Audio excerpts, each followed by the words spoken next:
Señor, te damos gracias en esta mañana por la oportunidad que nos das de estar en tu presencia, Señor. Te damos gracias porque sabemos que tú eres quien nos tiene aquí con un propósito, Señor, que no es por voluntad humana.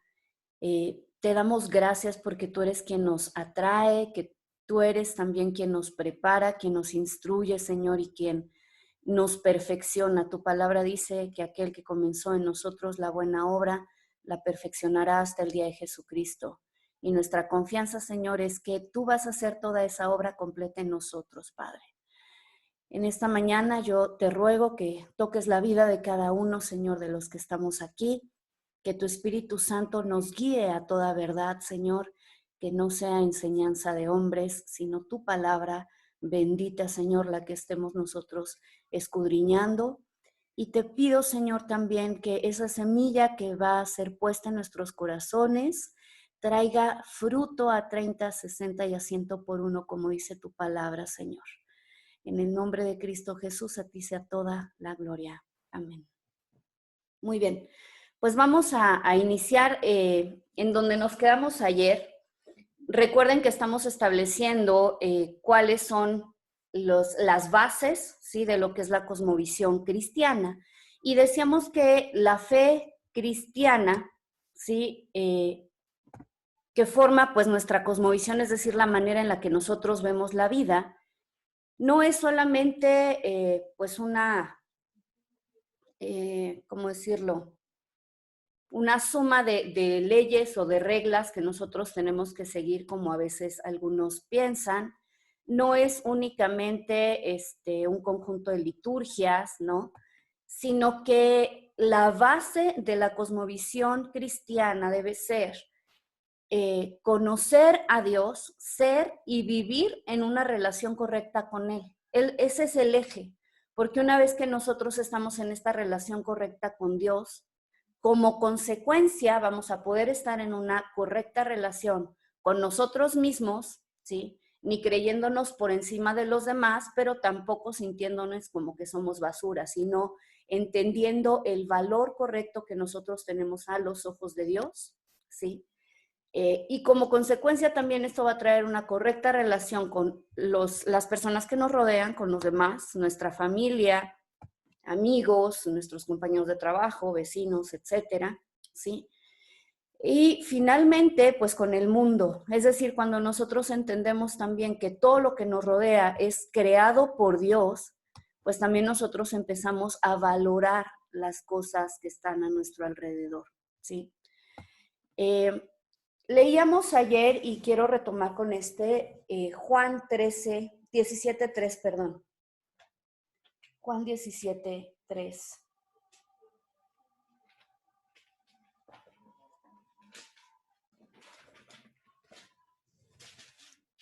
Que dice, y esta es la vida eterna, que te conozcan a ti, el único Dios verdadero, y a Jesucristo, a quien has enviado, ¿sí? Entonces, aquí hay muchos conceptos muy interesantes. Primero, no está hablando solamente de una vida temporal o de una vida que termina en la muerte, sino que plantea una diferencia importante con relación a otras creencias que justamente apuntan a que la vida se termina en la tierra, ¿sí? Dice, esta es la vida eterna, entonces nos habla de eternidad. Eclesiastés dice que Dios ha puesto eternidad en el hombre, pero que no lo alcanzamos a entender, ¿sí?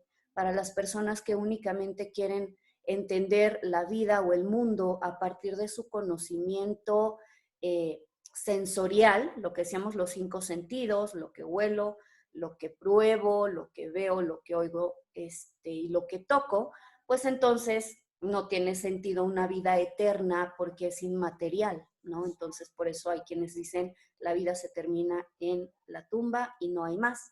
Sin embargo, lo que nos enseña la palabra de Dios es diferente, es que la vida sí tiene una continuidad y esto también lo vamos a estudiar a fondo más adelante. Pero entonces el foco de la vida eterna es que te conozcan, a ti dice la palabra, el único Dios verdadero y a Jesucristo a quien has enviado. Entonces, el punto de inicio para nosotros como hijos de Dios es conocer a Dios. Pero decíamos que este conocimiento no se limita a un conocimiento intelectual, ¿sí?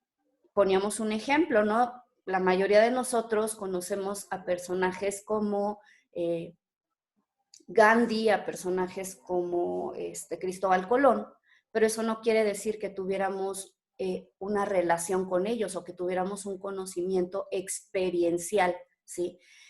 Lo que Dios quiere de nosotros es que tengamos una relación, que le conozcamos, pero en la intimidad. Y decíamos que, bueno, una palabra o la palabra que se utiliza en hebreo para conocer es la palabra yadá. Y esta palabra no se refiere únicamente a conocer intelectualmente, sino a tener una relación íntima, ¿sí? Cuando nosotros tenemos esa relación íntima con Dios, en consecuencia va a haber una transformación en nuestra vida y eso es lo que Dios quiere, ¿sí? Vuelvo a insistir, no es suficiente con que nosotros nos llenemos de conocimiento o de información acerca de la Biblia. Podemos haberla leído 1, 2, 3, 20 veces, ¿sí? Pero si no establecemos esta relación con Dios, lo único que vamos a tener es conocimiento. Les platicaba yo un poco acerca de mi testimonio. Y yo lo que les puedo decir es, una muy buena parte de mi vida, yo tenía ciertamente conocimiento intelectual de Dios, conocía las historias bíblicas y todo, pero yo no había sido transformada. ¿Y eso en qué se refleja? En nuestro diario vivir. Entonces, como yo no había sido transformada, ¿sí?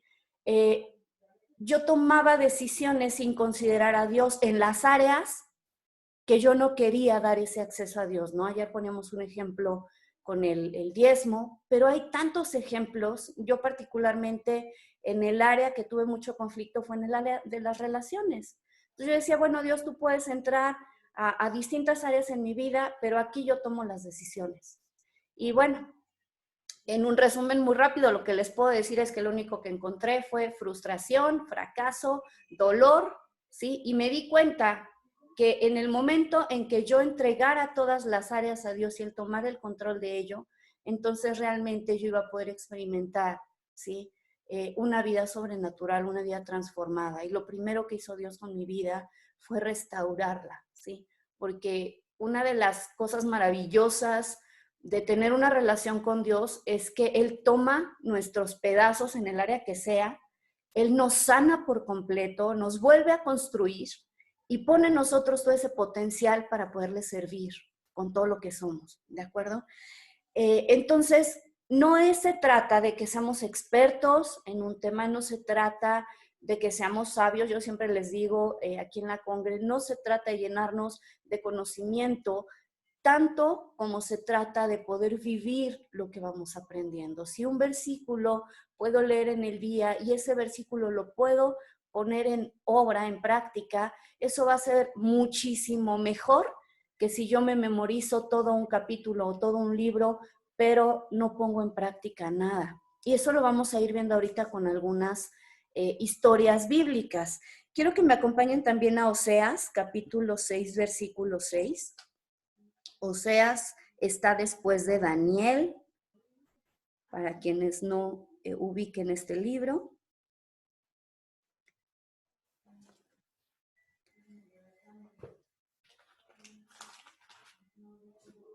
Y en este versículo, hablando el Señor dice, porque misericordia quiero y no sacrificio, y conocimiento de Dios más que holocaustos, ¿sí? Quizá muchas veces nosotros nos la pasamos tratando de agradar a Dios, haciendo ciertos sacrificios que creemos que van a ser pues adecuados para Él. Sin embargo, lo que Dios nos está diciendo aquí es: yo lo que quiero es que me conozcas, ¿sí? Cuando nosotros llegamos a conocer a Dios de una manera más profunda, nos damos cuenta que el anhelo en su corazón, ¿sí?, es que nosotros alcancemos todo nuestro potencial para poder cumplir con el propósito que Él tiene para nosotros en esta tierra. Entonces, nuestro foco, nuevamente vuelvo a insistir, es tener un conocimiento de Dios, pero por medio de una relación. Hablábamos también acerca de la fe el día de ayer y decíamos, bueno, todos conocemos Hebreos 1 que define lo que es la fe. Ya entendimos que fe es creer, ¿sí? Lo podemos resumir, digamos, en dos palabras que es seguridad y confianza.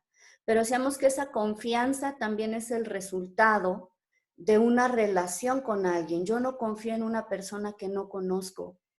Yo no puedo tener absoluta seguridad en que Dios va a cumplir sus promesas en mi vida si yo no lo conozco. Y poníamos este ejemplo, ¿no? Si llega tu esposa y te dice, marido, me están proponiendo una inversión súper interesante, yo quiero que tú me facilites 10,000 pesos, pero vas a ver que esto va a ser bueno para nosotros, aunque no les diga más, si hay una relación correcta y hay esa confianza, el esposo va a decir, yo confío en ti, aquí es el dinero. Pero si en ese mismo caso llega una persona absolutamente desconocida y te dice, pues dame 10,000 pesos porque voy a hacer una inversión buenísima y vas a ver que vas a tener regalías o utilidades, pues nosotros nos lo pensaríamos muchas veces antes de soltar ese dinero. ¿Por qué? Pues porque no conocemos a esa persona, ¿sí?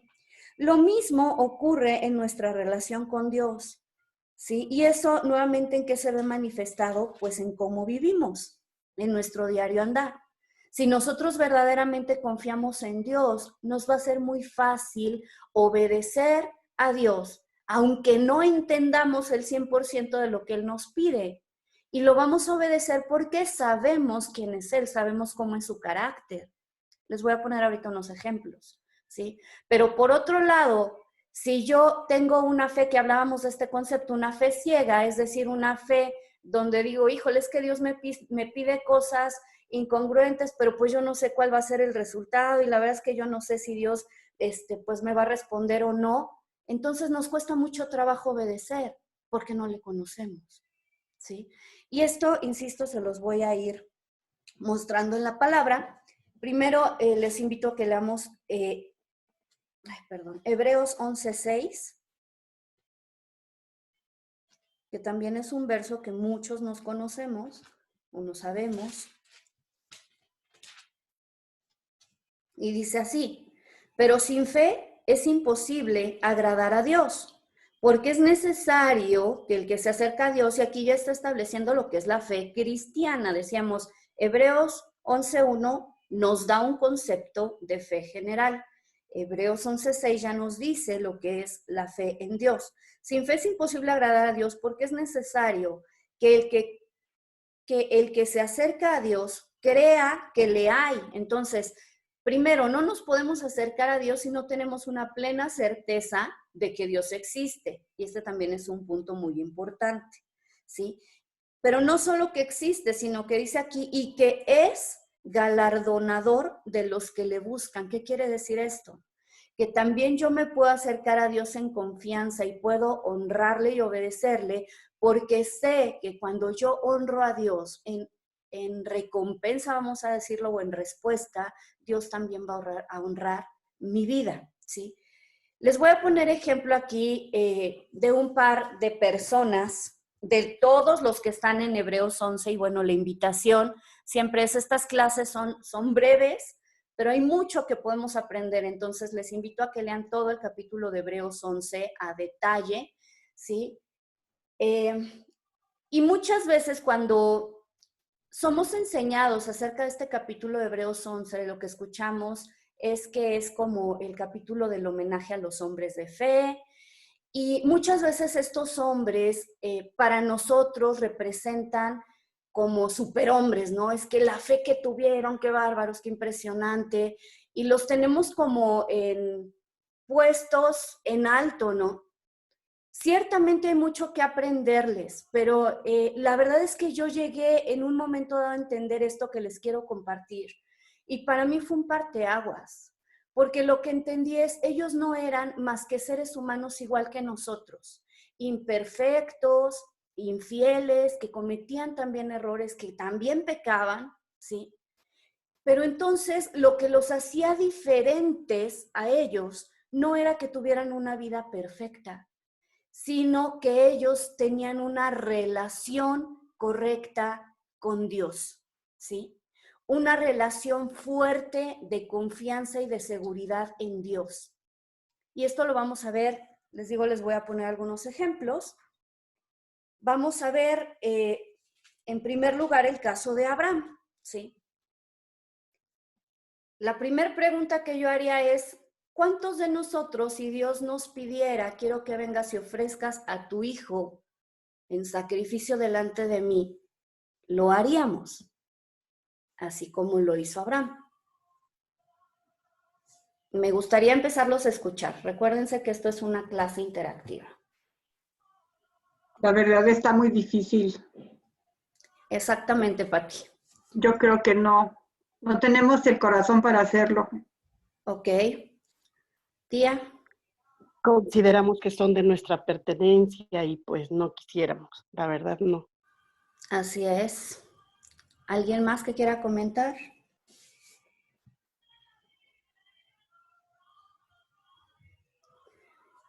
Incluso yendo como un paso más allá, vamos a pensar en gente que no es cristiana. Está leyendo por primera vez la Biblia probablemente por un interés simplemente cultural y se encuentra con este pasaje de la palabra y quizá la reacción más probable sería, ¿cómo es posible que Dios le pidiera a su hijo en sacrificio? Es algo que si nosotros nos podemos a pensar, humanamente nos resulta súper escandaloso, ¿cierto? No estamos a favor de sacrificios humanos. La pregunta es, ¿Dios lo está? Entonces, vamos a entender esto. Perdón, alguien quería comentar algo. No, solamente dije que sí, que sería una locura para la gente. Sí, para los cristianos es una locura. A veces, yo creo, para una persona que realmente no sabe de Dios, sí le parecería algo fuera no de realidad, ¿no? Así es. Entonces, nuestra conclusión es, no, bueno, Abraham verdaderamente estaba loco de atar, ¿no? O sea, nadie en su sano juicio traería a su hijo como sacrificio delante de Dios. Pero aquí hay muchísimas cosas que necesitamos entender. Uno, que Dios, y ahorita lo voy a explicar más a fondo, ¿no? Pero Dios no es un sanguinario que se deleita en el sacrificio humano, eso es lo primero, ¿sí? Entonces, eso Abraham lo sabía muy bien, y ahorita lo vamos a leer, o sea, no nada más es lo que yo diga, ¿va? Número 2, Abraham tenía una fe absoluta, no voy a decir fe ciega, porque vuelvo a repetir, para mí fe ciega es creer como que es un volado y a lo mejor Dios decide que hoy está de buenas y entonces conserva la vida de mi hijo, o hoy decide que está de malas y entonces pues decide que sí quiere que yo mate a mi hijo. Cuando nosotros tenemos ese concepto tan incorrecto de Dios, nos cuesta mucho trabajo, uno, relacionarnos con Él y dos, obedecerle. Sin embargo, vamos a ver que la relación y el conocimiento que Abraham tenía de Dios era un conocimiento correcto, ¿sí? Él entendió qué es lo que Dios quería manifestar por medio de esto que le estaba pidiendo. Vamos a leer aquí mismo en Hebreos.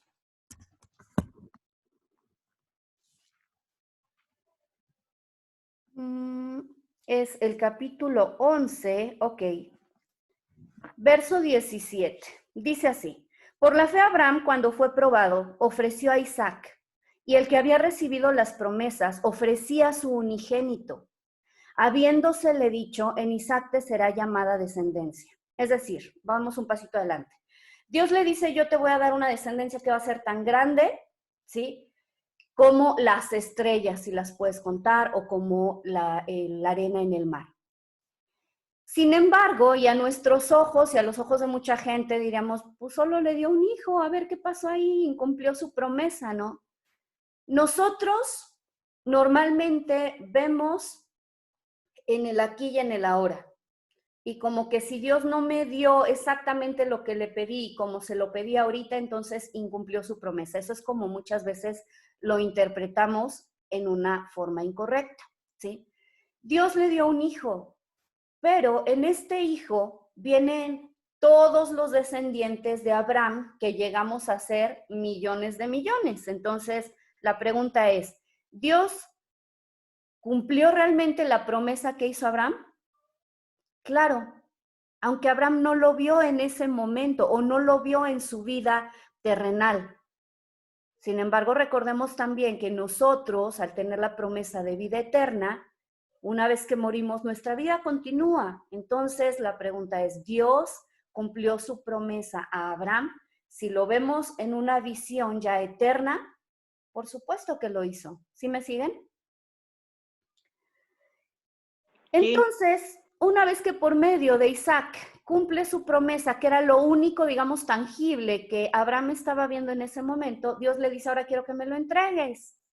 Y saben, esto es importante, este es un principio que debemos entender, porque lo vamos a vivir. Es decir, Dios nos da una promesa y nosotros estamos esperando en esa promesa, pero una vez, ¿sí?, que Dios nos entrega parte de ese cumplimiento, normalmente como seres humanos lo que hacemos es volcarnos hacia la promesa y dejar de lado a Dios. Eso es algo que nos ocurre de manera natural. Y bíblicamente no voy a entrar ahorita muchísimo a este tema, que es otro tema súper interesante, pero bíblicamente viene también una muerte de la promesa, es decir, Dios te va a pedir aquello que te dio, porque lo que Él no quiere es compartir su amor, o sea, el amor que tú tienes para Él con todo lo demás. Que vuelvo a insistir, muchas veces nos pasa, le pedimos a Dios, ¿sabes qué, Señor? Pues no sé, bendice mi negocio. ¿Creen que Dios quiere bendecirnos? ¿Sí o no? Sí. Claro que sí.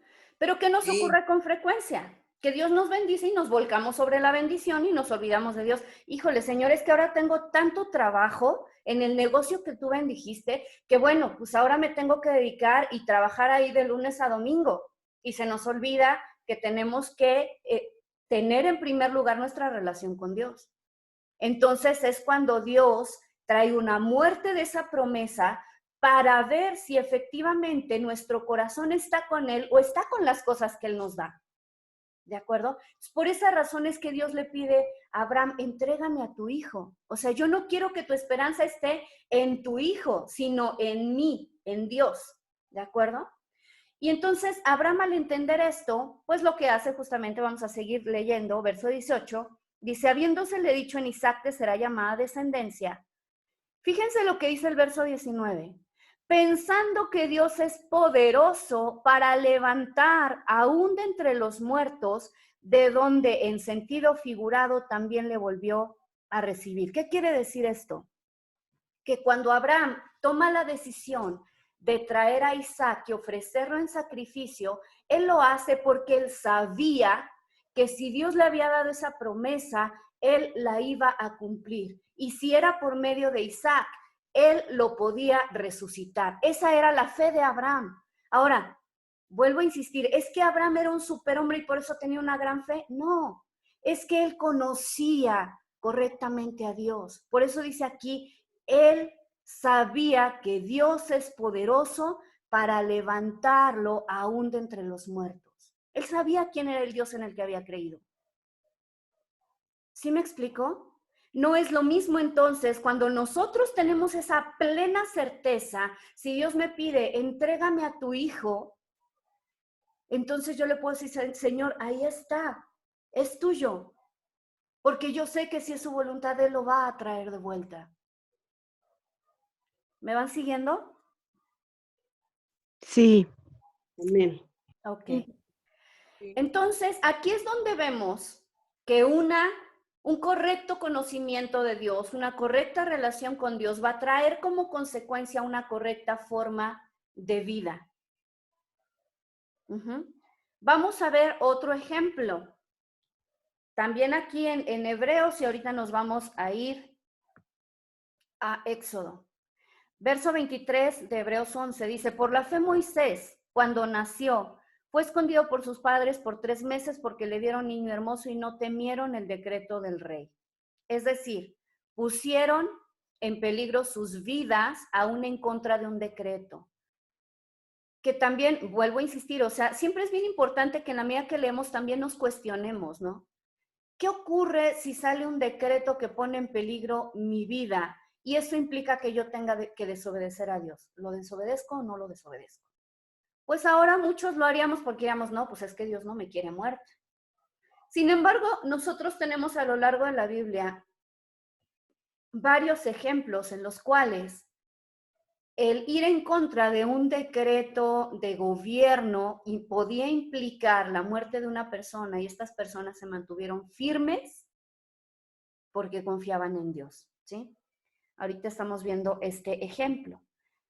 Sigo, verso 24. Por la fe Moisés, hecho ya grande, fíjense, rehusó llamarse hijo de la hija de Faraón, escogiendo antes ser maltratado con el pueblo de Dios que gozar los deleites temporales del pecado, teniendo por mayores riquezas el vituperio de Cristo que los tesoros de los egipcios, porque tenía puesta la mirada en el galardón.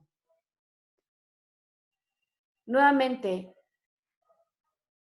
vamos a poner un poquito en contexto, ¿sí? Tenemos a Moisés, él es rescatado de acuerdo a la palabra de Dios por la hija de Faraón y él crece educado como un príncipe de Egipto.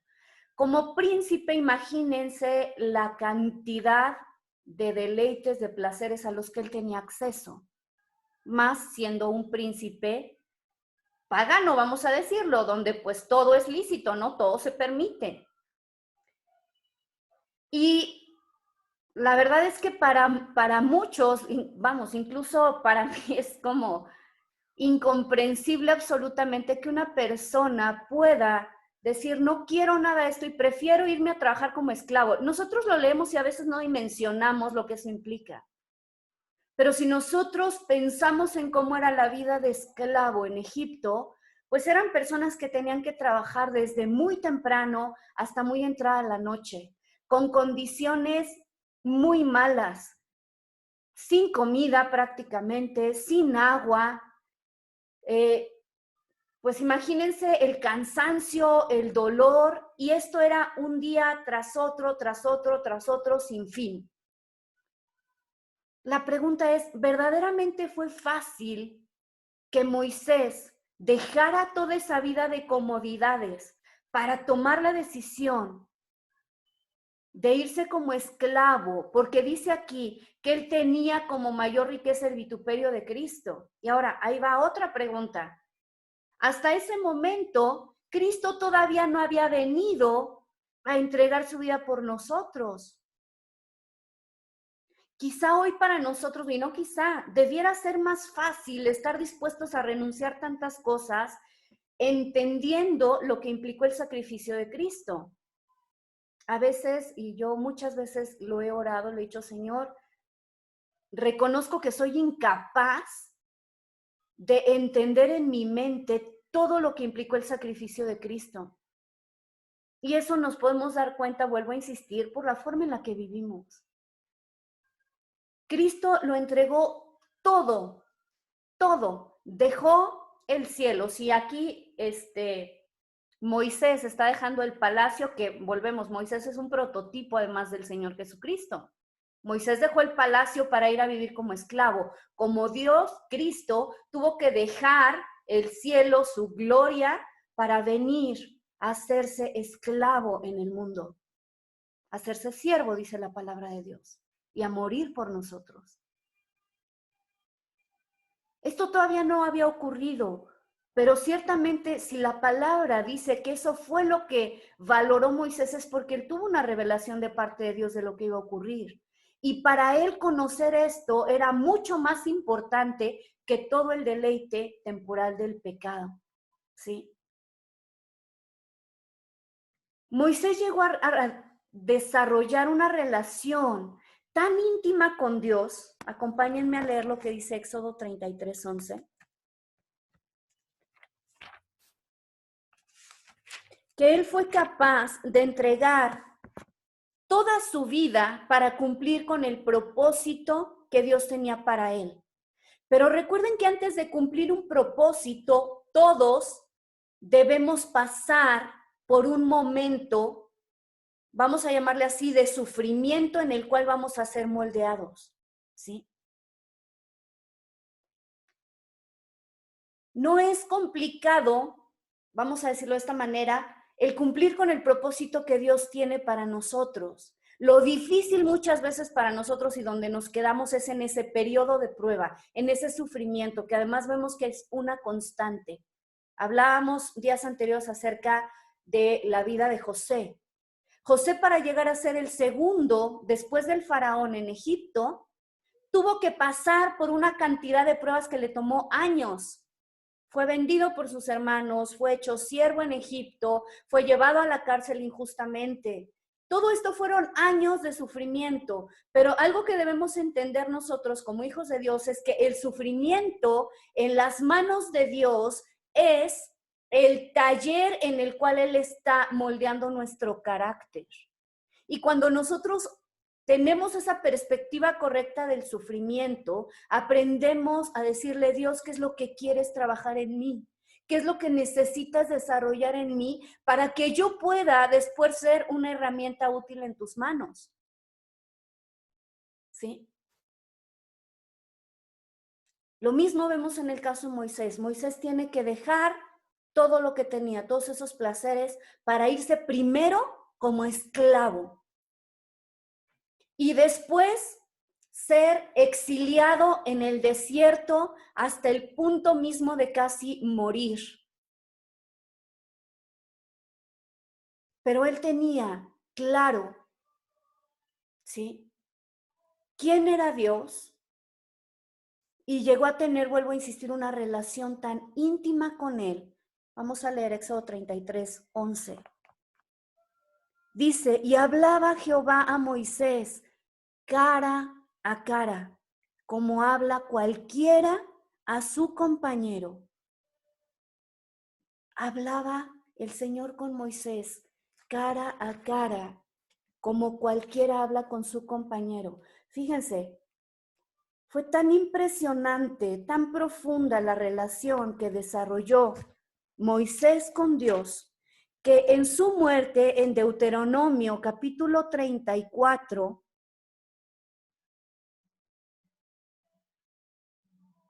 Deuteronomio 34, verso 10 dice, y nunca más se levantó profeta en Israel como Moisés, a quien haya conocido Jehová cara a cara. Sí, ahora, esta expresión cara a cara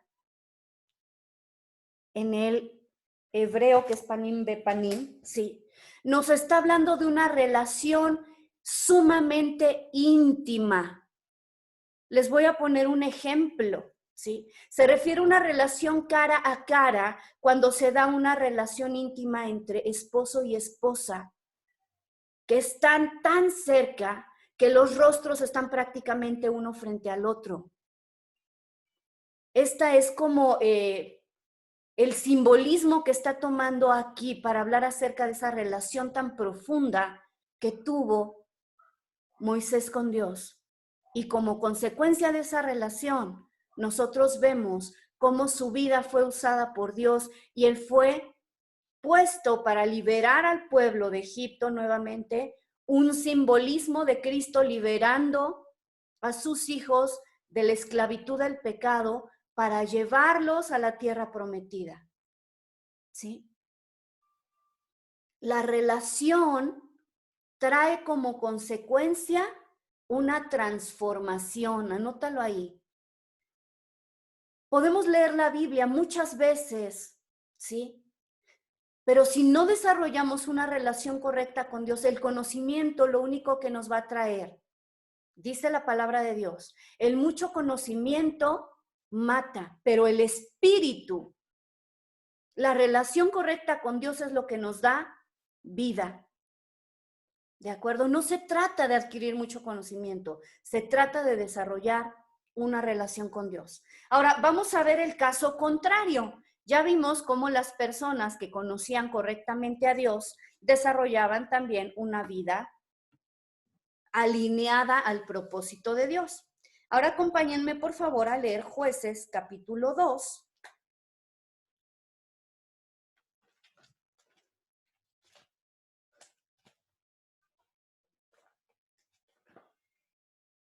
Verso 10 y 11. Para ponerlos un poco en contexto, el libro de Jueces describe ese periodo de la historia en la cual ya el pueblo de Israel fue introducido en la tierra prometida. ¿Sí? Estamos hablando de una cantidad enorme de personas, cientos de miles. Y pues en este momento, en lo que vamos a leer, ya murió, acaba de morir Josué, que fue quien finalmente los introdujo en la tierra prometida. Pero vean lo que dice este libro de Jueces, porque cuando nosotros leemos todo el libro de Jueces, lo que nos damos cuenta es que el pueblo vive de una manera desenfrenada, que constantemente están adorando dioses ajenos, que constantemente están viviendo en rebeldía, que constantemente están viviendo en pecado, ¿sí? Y entonces, a causa de su pecado viene juicio sobre ellos. Y la palabra de Dios dice, también los invito a que lean el libro de Jueces, no es muy grande, pero es súper, súper impresionante ver cómo, para mí, describe al ser humano perfectamente, o sea, sea el pueblo de Israel o seamos nosotros ahora, ¿sí? Cuando nos apartamos del Señor y vivimos la vida a nuestra manera, lo voy a decir entre comillas, sí, entonces van a venir las consecuencias de nuestro pecado a nuestra vida. Y cuando estamos viviendo esas consecuencias, normalmente lo que ocurre es que nosotros nos volcamos a Dios en quebrantamiento y le decimos, Señor, ¿por qué? Primero, no es justo y, en fin, lloramos y demás hasta que llegamos a una comprensión de decir, Señor, perdóname, ¿fui yo quien hizo mal? Cuando el Señor escucha nuestro clamor, y es lo que ocurre en Jueces muchas veces, ¿sí? Él quitaba la opresión que había sobre el pueblo de Israel, los liberaba, si levantaba un libertador, ¿sí? Y bastaban solamente que pasara un poco de tiempo para que el pueblo volviera a lo mismo, a su rebelión, a adorar a dioses ajenos, etcétera, etcétera. Y es un círculo vicioso. Cuando leemos Jueces, de pronto decimos, creo que esta historia ya la leí como 50 veces, ¿no? Porque lo viven así muchas veces, pero estos versículos que vamos a leer son la clave y quiero que pongamos mucha atención. Jueces 2, 10 y 11 dice, y toda aquella generación también fue reunida con sus padres, es decir, toda la generación que había ingresado a la tierra prometida murió, ¿sí? Pero vean lo que dice, y se levantó después de ellos otra generación que no conocía a Jehová. Esta es la clave de todo lo que está por ocurrir con el pueblo de Israel. Que la generación no conocía a Jehová, dice, ni la obra que él había hecho por Israel. Después los hijos de Israel hicieron lo malo ante los ojos de Jehová y sirvieron a los Baales. Cuando no conocemos a Dios, es muy fácil que nos dejemos llevar por la cultura imperante. Hemos estado comentando en estos días que lo que hay en nuestra cultura actual es una enorme cantidad de engaño. Y es muy fácil que nosotros nos vayamos con ese engaño si no conocemos a Dios. Ese es el peligro más grande que hay, ¿sí? Y ya sea nosotros, ya sea nuestros hijos, nuestros sobrinos, es decir, la siguiente generación. Porque a veces nosotros podemos desarrollar una relación correcta con Dios, pero muchas veces, y esto también está a lo largo de la Biblia en muchas ocasiones, personas que tenían relaciones correctas con Dios cometían el error de no pasar adecuadamente el conocimiento de Dios a sus hijos, y sus hijos terminaban alejándose de Dios, sin un conocimiento de Dios. Entonces aquí es donde vemos qué tan importante es que nosotros conozcamos a Dios, que desarrollemos una relación íntima con Él, ¿sí? Este libro de Jueces, acompáñenme también al final del libro. El último verso describe perfectamente todo lo que ocurrió en esta temporada de los jueces y dice, en estos días no había rey en Israel y cada uno hacía lo que bien le parecía, es decir, lo que le daba la gana. Ahora, este versículo, se los voy a volver a leer. En estos días no había rey en Israel y cada uno hacía lo que bien le parecía. Este versículo nos está describiendo algo que ya vimos con anterioridad. Es una forma de pensamiento que está imperando en este momento. ¿Quién me dice cómo se llama?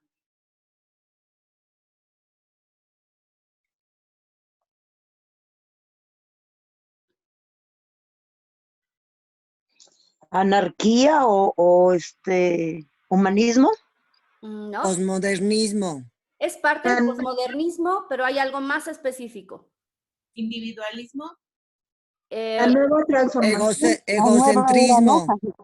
Todo eso que están diciendo es correcto, pero el nombre, ¿sí? Que vimos, y voy a ver si me puedo regresar aquí en las pantallas. ¿Sincretismo? No, eso sí no es sincretismo. Subjetivismo, ¿no? Subjetivismo, muy bien. O sea, cada quien hace lo que bien le parece. Cada quien cree en lo que quiere creer. ¿Sí? ¿Sí se acuerdan? Me estoy regresando aquí. Denme un segundo. Ay, me regresó demasiado.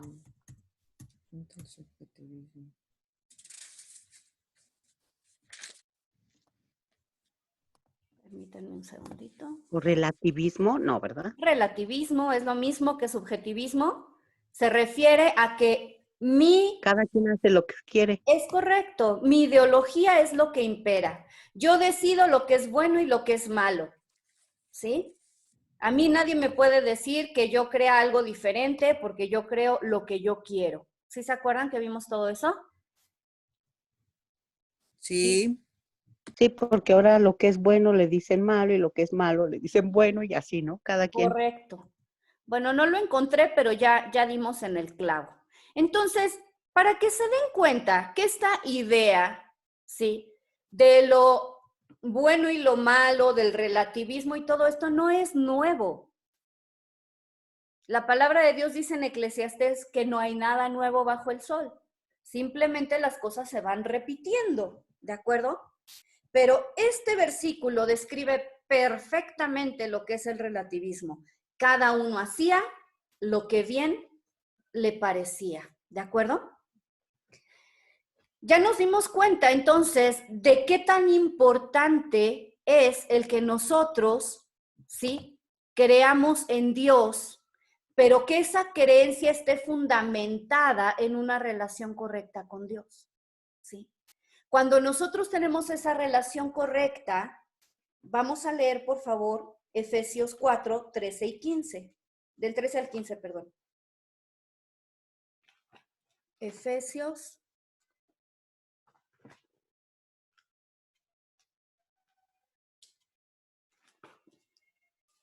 4. Dice que esta es nuestra meta, hasta que todos lleguemos a la unidad de la fe y del, nuevamente, conocimiento del Hijo de Dios, a un varón perfecto, a la medida de la estatura de la plenitud de Cristo. Entonces, el objetivo para cada uno de nosotros es llegar a la estatura de Cristo, pero ¿esto cómo se hace? Conociendo a Cristo en primer lugar, ¿sí?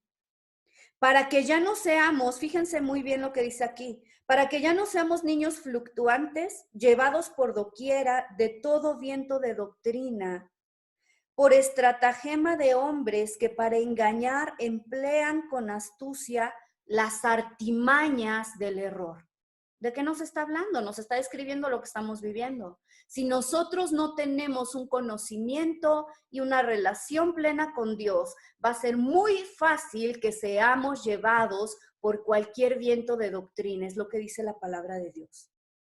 Sino que siguiendo, y aquí viene otra clave, la verdad. ¿Qué estamos siguiendo? la verdad.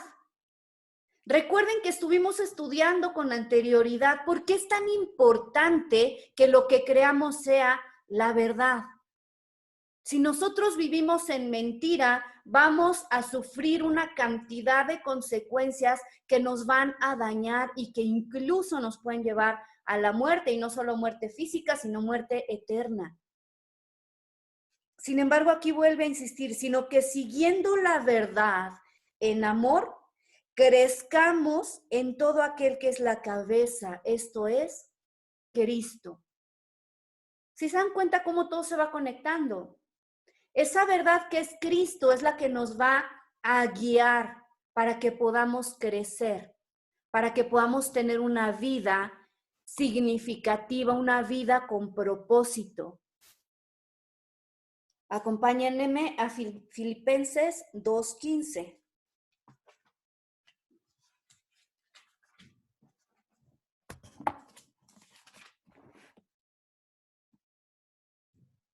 Aquí dice también ¿para qué? Para que seáis irreprensibles y sencillos, hijos de Dios sin mancha en medio de una generación maligna y perversa, en medio de la cual resplandecéis como luminares en el mundo. ¿Sí? La palabra de Dios dice que nosotros estamos puestos en esta tierra para hacer luz. Pero también dice que si una lámpara se pone debajo, dice, de un talmud, de una mesa, pues no va a dar luz. Si a nosotros nos avergüenza el evangelio, si nosotros vivimos como lo hace el resto del mundo, no vamos a hacer luz. Porque vamos a estar viviendo en tinieblas igual que el resto del mundo. Nosotros también dice la palabra de Dios que somos sal en la tierra. Pero fíjense lo que dice, pero si la sal pierde su sabor, no sirve más para nada, sino para ser ¿qué? Pisoteada por los hombres. ¿Qué ocurre con un cristiano que no refleja la luz de Cristo? Si tratamos de defender nuestra fe solo con palabras, si nosotros vamos diciendo por la vida soy cristiano, pero nuestra vida refleja otra cosa, lo único que vamos a ganar es que la gente nos pisotee, te digan, ¿de veras? ¿De balde eres cristiano? Te comportas igual que el resto del mundo. Y eso por supuesto nos va a doler, pero eso es ser pisoteados por la gente. Entonces yo les quiero decir hoy una cosa. El sufrimiento es una constante en el mundo para todo ser humano, es decir, todos vamos a vivir en algún momento de nuestra vida o en muchos momentos en nuestra vida sufrimiento. Siendo hijos de Dios o no siendo hijos de Dios. Sin embargo, la palabra de Dios habla de un sufrimiento en Mateo 5, si me quieren acompañar, que ese sufrimiento es a causa de la justicia. Si nosotros sufrimos como el mundo sufre sin esperanza. Pero cuando nosotros entendemos lo que les acabo de comentar, cuando estamos en una relación correcta con Dios y pasamos por sufrimiento, nosotros sabemos que a través de ese sufrimiento es que Dios está trabajando en nuestras vidas y que Él quiere moldear nuestro carácter. Mateo 5:10 dice, bienaventurados los que padecen persecución por causa de la justicia, porque de ellos es el reino de los cielos. Bienaventurados sois cuando por mi causa os vituperen y os persigan y digan toda clase de mal contra vosotros, mintiendo. Gozaos y alegraos porque nuestro galardón es grande en los cielos, porque así persiguieron a los profetas que fueron antes de vosotros. La palabra de Dios nunca promete, el día que tú llegues a ser cristiano, el sufrimiento se te acaba. Dios quiere que seas cristiano para solamente llenarte de bendición y darte prosperidad. Ojo, eso no es lo que dice la palabra de Dios. Ciertamente Él nos bendice, pero la pregunta es, ¿cómo se ve la bendición de Dios? ¿Se ve en bienes materiales? Estamos como muy acostumbrados a pensar o a decir que la bendición de Dios únicamente se ve cuando se trata de cosas materiales. Pero la bendición de Dios es mucho más grande que eso. La primer bendición que nosotros recibimos como hijos de Dios es la vida eterna por medio del sacrificio de Cristo. ¿Vamos bien hasta aquí? Sí. Sí, Ok. correcto. Vamos a... No sé si me salte algo, perdón. Es que de pronto esta máquina se va muy rápido.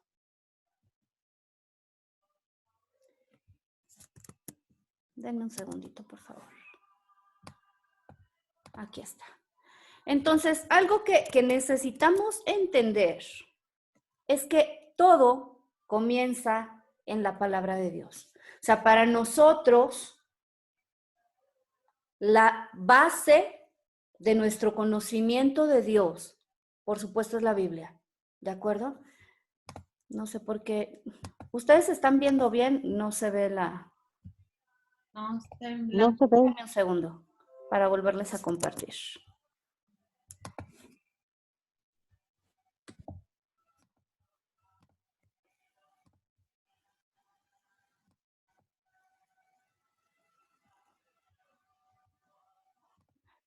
Es que creo que es de origen. Denme un segundito, estoy abriendo la presentación.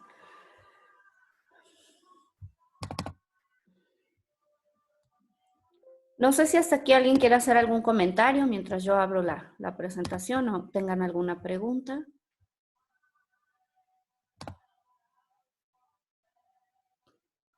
¿O todo está clarísimo? Todo está muy claro, Leslie. Muchas gracias. Bueno, para mí. Amén.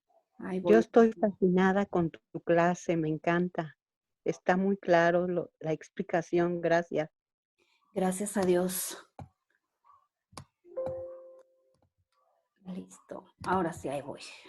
Que no sé por qué razón se desconectó esto, pero ahí vamos.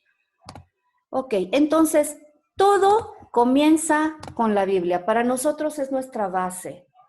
Y aunque no voy a entrar ahorita de lleno en por qué la Biblia para nosotros es la base, voy a dedicar todo un segmento para que nosotros tengamos la claridad de esto, ¿de acuerdo? Entonces, ahorita acompáñenme por favor a Juan 5, 39 y 40.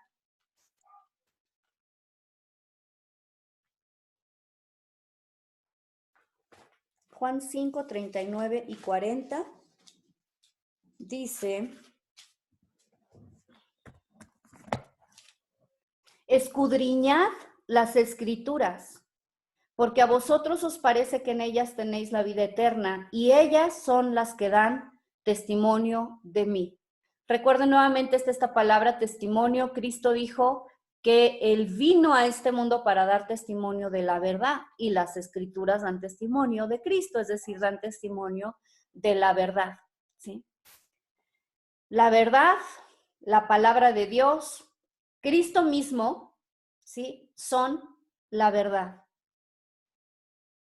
Verso 40 y dice: y no queréis venir a mí para que tengáis vida. Aquí les está hablando a los, perdón, creo que me salté, no sé. Les está hablando a los fariseos, ¿de acuerdo? Que no querían, pues, acercarse a Dios, y la palabra de Dios dice, ¿por qué? Cuando nosotros nos acercamos a Cristo, cuando nos acercamos a su palabra, ¿sí? Algo que ocurre es que dice Juan en el capítulo 3, si me quieren acompañar también, verso 17. Todos no sabemos el 16, ¿verdad? Dice: porque no envió Dios a su Hijo al mundo para condenar al mundo, sino para que el mundo sea salvo por él. Y luego dice: el que cree en él no es condenado, pero el que no cree ya ha sido condenado porque no ha creído en el nombre del unigénito Hijo de Dios. Fíjense el 19. Y esta es la condenación, que la luz vino al mundo. ¿Quién es la luz? Jesús. Jesucristo. Y los hombres amaron más las tinieblas que la luz, porque sus obras eran malas. Porque todo aquel que hace lo malo aborrece la luz y no viene a la luz para que sus obras no sean reprendidas. ¿Por qué hay tanta gente que no quiere acercarse a Dios? ¿Se lo han preguntado? Porque están muy a gusto pecando y no les Claro, gusta que la palabra de Dios les incomode sus sueños, sus proyectos, su vida o lo que quieren alcanzar. es correcto. Entonces, cuando nosotros nos acercamos a Dios por medio de su palabra, algo que va a ocurrir es justamente que vamos a ser confrontados, cada quien en las áreas de su vida que aún no están, ¿sí?, brillando con luz, no están reflejando el carácter de Dios, ¿de acuerdo? Pero bueno, es importantísimo, como estamos viendo aquí, que podamos nosotros leer la palabra de Dios. Este también es un verso que muchos no sabemos y que además es súper importante, 2 de Timoteo 3, 16 y 17, que dice, toda la escritura es inspirada por Dios y útil para enseñar, para redarguir, para corregir, para instruir en justicia, a fin de que el hombre de Dios sea perfecto. ¿Qué es lo que Dios quiere de nosotros? Que seamos perfectos, enteramente preparado, dice, para toda buena obra. ¿Sí? ¿Qué es lo que nos va a transformar? La palabra de Dios. ¿Cómo nos transforma? Vamos a leer Romanos 12:2.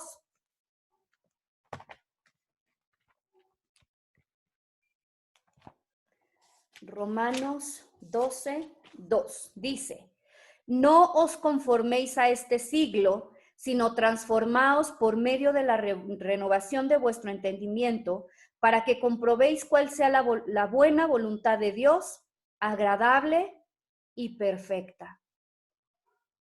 ¿Alguna vez alguno de los que estamos aquí ha orado, Señor, yo quiero saber cuál es tu voluntad para mí?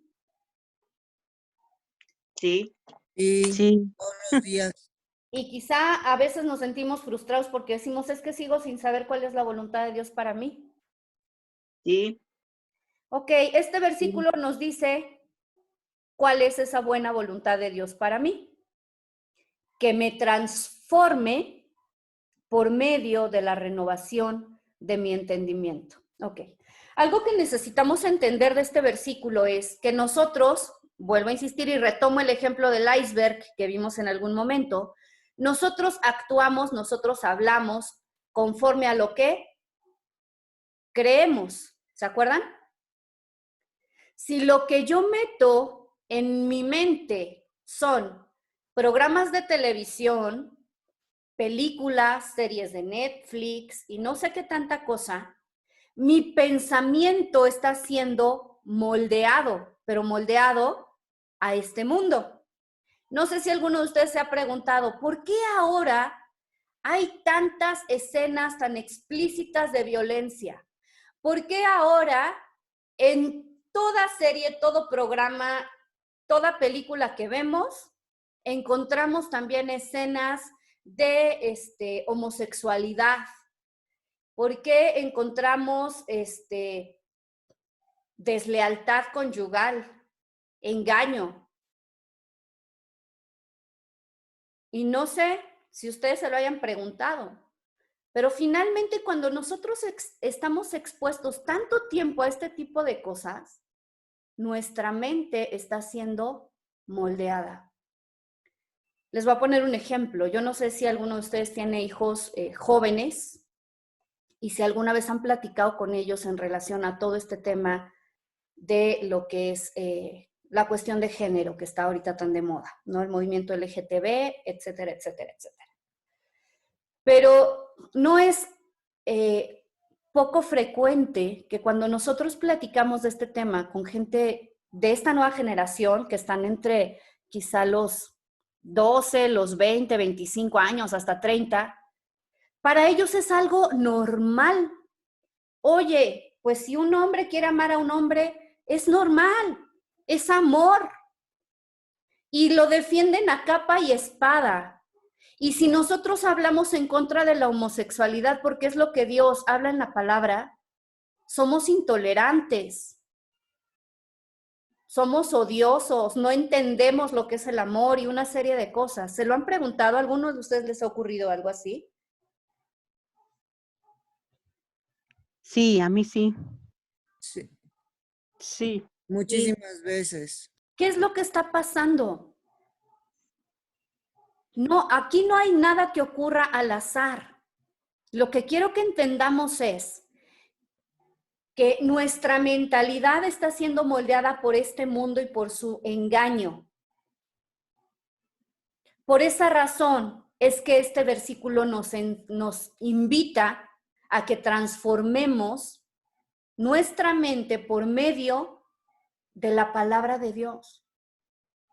Ahora, ahí está, nuevamente yo les hago muchas preguntas para que reflexionen. ¿Cuánto tiempo le dedico a la lectura de la palabra de Dios cada día? A veces no cada día, a lo mejor una vez a la semana. En contraste, ¿cuánto tiempo le dedico a ver películas, series y demás del mundo? Mi papá tiene un ejemplo que a mí me parece muy bueno respecto a este tema. Y él dice, pues tenemos a dos animales, vamos a pensar, cualquiera de, no sé, que van a pelear, ¿sí? Vamos a poner de ejemplo quizá dos perros, ¿no? Un perro blanco y un perro negro. ¿Cuál de estos dos perros va a ganar la pelea? Y la respuesta es Más fuerte, ¿no? el más fuerte. Y el más fuerte normalmente lo es porque Fue entrenado. Eso se alimenta. se Alimentado. alimenta y es entrenado.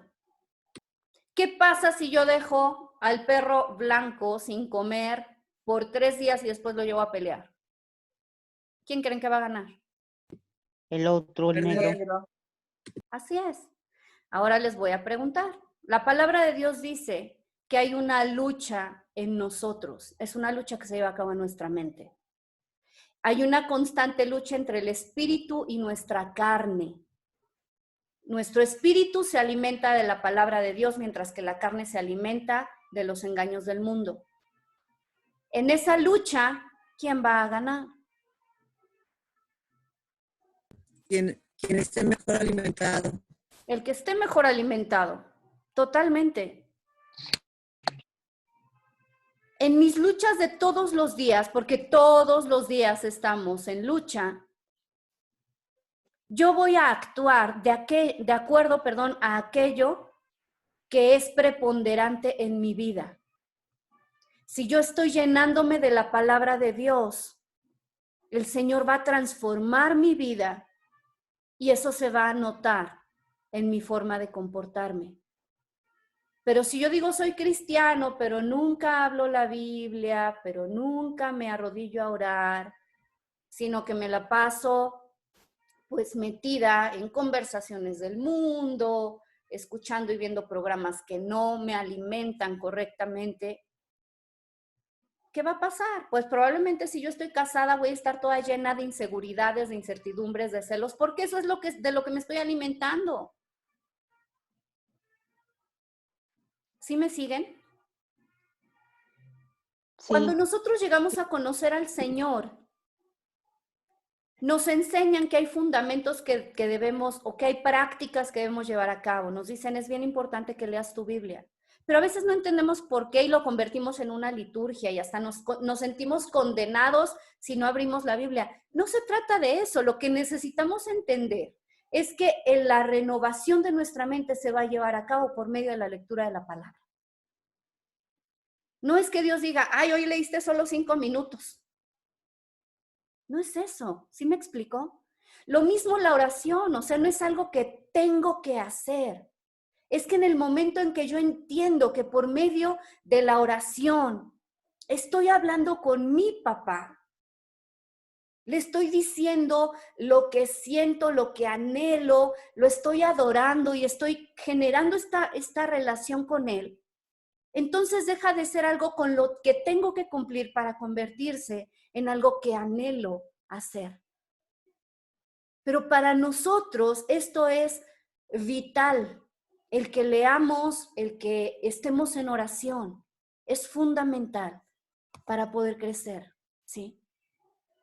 Entramos ya de lleno en lo que es el tema apologética y esto tiene su base bíblica en 1 de Pedro 3:15 y 16. 1 de Pedro 3:15 y 16. Y dice así la palabra de Dios.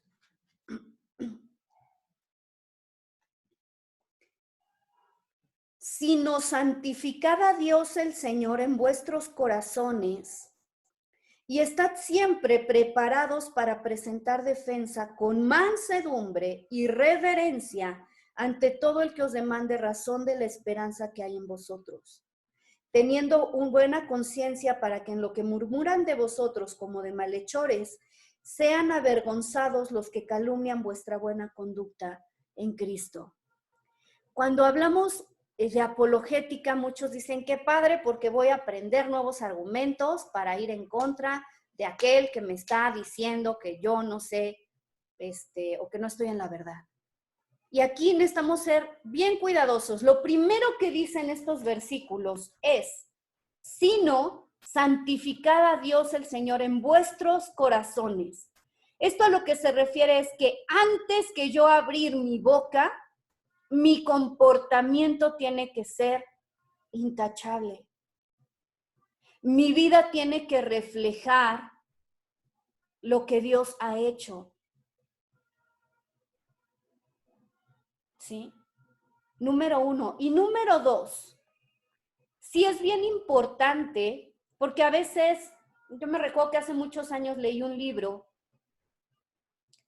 que hablaba acerca de la mente y la fe, ¿sí? Y hay mucha gente que dice, pues es que el creer o la fe y la ciencia están peleados o se contraponen. No podemos entender lo que es por fe. Y perdón, pero yo no estoy de acuerdo en eso. Ya les decía yo en días anteriores, a mí me gusta mucho ese concepto de la fe que dice que es aquello que tenemos razones para creer que es verdad. Es decir, hay sustento acerca de lo que creemos. Lo que pasa es que a veces no lo sabemos. Y justamente lo que pretendemos en estas clases es conocer no solamente qué es lo que creo, sino por qué lo creo. Porque si nosotros únicamente sabemos que creemos algo, pero no sabemos por qué, vamos a tener una fe débil, vamos a decirlo así. Que ante cualquier argumento extraño que yo no sepa defender, entonces se me va a venir abajo. Yo les decía, una de las formas de desarrollar convicciones en nuestra vida es el usar nuestro entendimiento. Yo digo, si Dios nos creó como somos y puso una mente en nosotros, por supuesto que Él quiere que la usemos. Se vale hacer preguntas. ¿Sí? Entonces, de eso se trata, de que nosotros tengamos una comprensión de lo que creemos, pero sobre todo de que nuestra vida refleje esa verdad. Si nosotros no estamos reflejando, entonces tenemos que preguntarnos, ¿verdaderamente estoy creyendo en esto? Yo les decía, dentro del cristianismo, tristemente, mucha gente que decimos hoy que somos cristianos, actuamos como gente del mundo. Como yo ya hoy, pues es tan difícil que haya matrimonio, entonces muchos de pronto están dispuestos a decir, pues no importa, yo me voy a vivir con mi novio, ¿no? Si nos entendemos, pues después nos casamos. Ese es un pensamiento del mundo. La pregunta es, ¿eso es lo que Dios quiere? No. Entonces, ¿realmente yo estoy creyendo en lo que dice la palabra de Dios? Aunque diga que soy cristiana, lo que realmente va a reflejar lo que yo creo es mi comportamiento, es lo que digo. ¿Sí me siguen? Sí, Esta ilustración me gusta mucho porque, fíjense, 2 Corintios 3:18 dice, por tanto, nosotros todos, mirando a cara descubierta como en un espejo la gloria del Señor, somos transformados de gloria en su misma imagen, o sea, en la imagen de Dios, como por el Espíritu del Señor.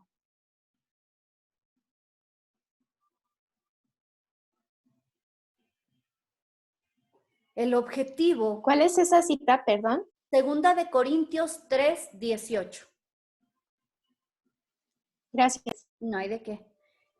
El objetivo que Dios tiene para nosotros es transformar nuestra vida. Yo les decía, podemos llevar un día, un mes, un año, 20 años en el cristianismo. Si mi vida se sigue viendo igual como la de cualquier persona que no conoce de Dios, creo que es importante hacer un alto y preguntarme, ¿qué me está faltando? Quien transforma nuestra vida es el Espíritu Santo. ¿Sí? Y esa debe ser nuestra meta, que nuestra vida refleje a Jesucristo mismo. Pablo decía, sean imitadores de mí como yo soy imitador de Cristo. Yo te pregunto, ¿tú le dirías a alguien más, sé imitador de mí con esa misma certeza?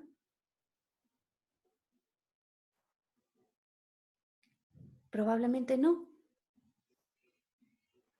Si tu respuesta es sí, pues gloria a Dios. Pero no lo digo nuevamente, insisto, para que desistamos, para que nos sintamos condenados, sino al contrario, para que hagamos una pausa, para que podamos pensar qué es lo que está reflejando mi vida y para que clamemos al Espíritu Santo, al Señor, que transforme nuestro ser y que podamos ser más como Él. ¿De acuerdo?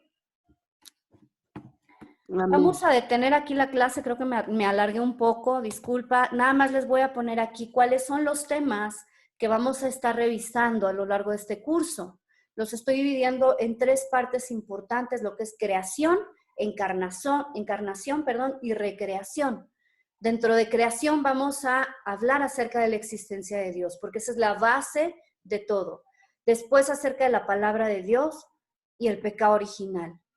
Después en encarnación vamos a hablar acerca de Dios haciéndose hombre, de la expiación de Cristo por el pecado, de la justificación por medio de la fe, de la vida transformada. Y en la parte de recreación vamos a entender, recreación es como volver a crear algo que dejó de ser como era originalmente. Vamos a entender la resurrección corporal de Cristo, la Trinidad, el reino de Dios, la iglesia y el regreso de Cristo. Estos son los temas en los cuales está fundamentada nuestra fe, ¿sí? Por supuesto que hay muchos otros temas, pero estos son los que van a formar la base, ¿sí?, de nuestra cosmovisión. ¿Hasta aquí alguien tiene alguna duda o comentario? Si no, vamos a concluir.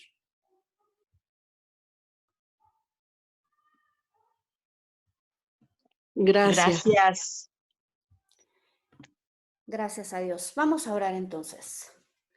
Señor, te damos gracias en esta mañana por la oportunidad que nos das de estar delante de tu presencia, Señor. Tu palabra dice que donde 2 o 3 se reúnen en tu nombre, ahí estás tú. Y nosotros confiamos, Espíritu Santo, que tú eres quien nos está llevando a un entendimiento y a un conocimiento más profundo de quién eres tú y de lo que tú quieres, Señor, que seamos nosotros. En esta mañana, Señor, yo te doy gracias por la oportunidad de poder escudriñar tu palabra junto con mis hermanos, Señor.